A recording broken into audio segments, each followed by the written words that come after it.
example of communication would be at the very first town or home meeting we did was at Jim Thompson's house, who's with us.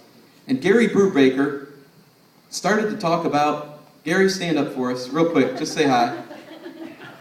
Gary was at that home party, and he expressed a concern over the deplorable conditions at the street department.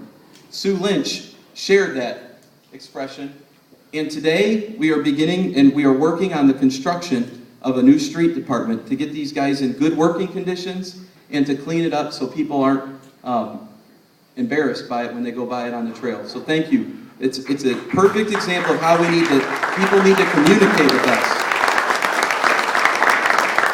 We are listening. The book of Isaiah tells us, "So teach us to number our days, that we may apply our hearts to wisdom." Each department head meeting begins with us asking our Lord, our great Lord, for wisdom, which in the books of James, he promises to give us liberally. It is the only time I like the word liberal. See? That was for you, Dad.